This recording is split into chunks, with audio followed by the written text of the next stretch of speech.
Hola, ¿cómo estás? Yo, yo, yo. Welcome back again today, guys. Today we're going to be talking about Afro Hondurans. Afro Hondurans are located in the Central American country of Honduras. They are made up of two groups, the Creoles and the Garifuna. The Creoles have a lot in common with the English-speaking Caribbean. They have maintained most of their speech and identity, even with the pressure of assimilation.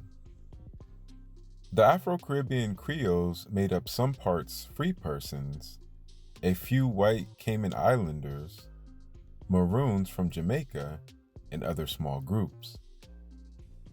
Fishing has been a big part of the people's life. Working on ships also is a norm in the community. Many mestizos migrated to one of the Creoles' areas on Bay Island. This influx would decline fish in the area and made employment harder to come by. Over time, numerous factors would affect the Creoles from maintaining a traditional lifestyle.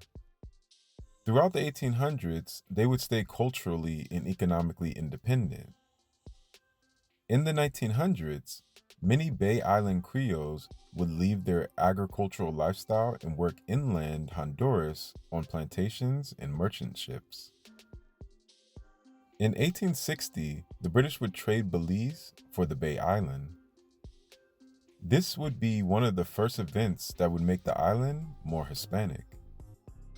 English would start to be punished if spoken and was used in private homeschools instead. Also, mestizos would start to move to the island and become the majority population. To keep their culture and land, the Creoles in Garifuna would found La Organización Fraterno Negro Hondurino, or Fraternal Black Honduran Organization, in the 1970s. The Garifuna is the larger group of the two. They were exiled to Honduras in the 1700s. The people would resist and fight against European powers trying to recapture and invade them. This exile happened when the people rebelled against the British in St. Vincent Island. They would be exiled to the Honduran island of Roatan. These people can be found from the countries of Belize to Nicaragua. Around 45 villages were established in Honduras by the people, and around 100,000 live in the United States. They migrated up and down the Central American coast, though the Spanish Empire would be a danger and threat to the people for a very long time. In rural areas, the Garifuna live on fishing, agriculture, and other means. Men usually search for jobs or create their own due to higher unemployment.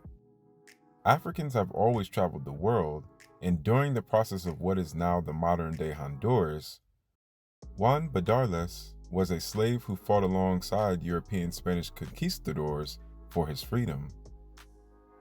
Black conquistadors, such as Juan, existed in different ways. Just like modern day, people have different ideologies, choices, and predicaments. There were many Africans that were conquistadors. Some joined for their own reasons, while others were forced to help conquer new lands for the Spanish Empire.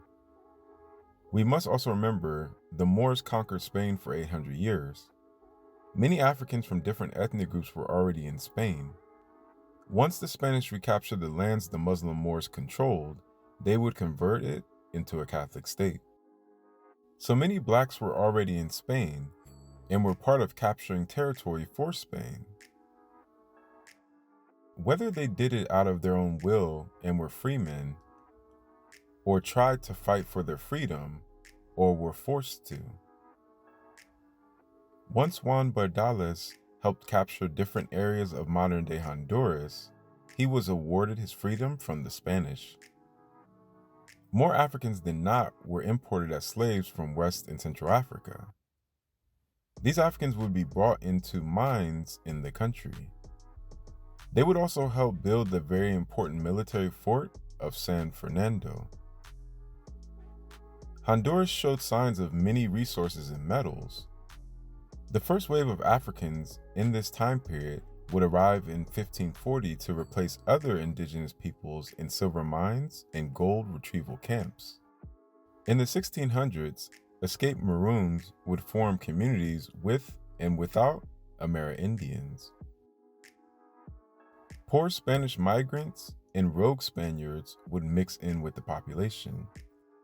Mestizos, a mix of European Spanish and Amerindian, and mulattoes, a mix of African and European ancestry, would be created.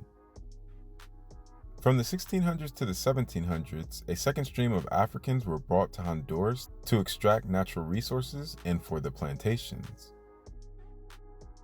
The garifuna would go on to side with the Spanish Empire to fight off the British military and pirate attacks. The Creoles, on the other hand, wanted independence without taking sides to get it. The garifuna would get treated badly for this after the independence of Honduras. Like other garifuna people in Belize, similar cultural practices and language was maintained.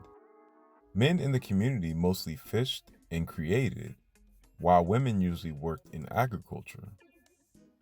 In the 1800s, the men would start to work in banana and logging camps. Bananas and other fruits would be part of the men's life as they became merchant mariners on U.S. fruit company boats. This would also help them gain easier access to migrate to the United States. In 2001, the United Nations Educational, Scientific, and Cultural Organization, or UNESCO, would declare the garifuna culture of the 19th masterpieces of oral and intangible heritage of humanity. Garifuna culture is strong in dance and music. The garifuna religion mixes African, Caribbean, and Catholic beliefs together. Punta is also garifuna music. This music is a fast-paced central dance music in which hip movement is used. National programs, being recognized as an indigenous tribe, constitutional rights, and claim over some of their lands have all been achieved to some level. So yo guys, please like and subscribe, turn on the bell notifications if you want to get more videos. Add me on all social medias, which is African Network, which is Instagram, Twitter, SoundCloud, Facebook, Snapchat, TikTok. Each one teach one. Always love each other, always learn from each other. And yo guys, until next time, peace, adios, one love.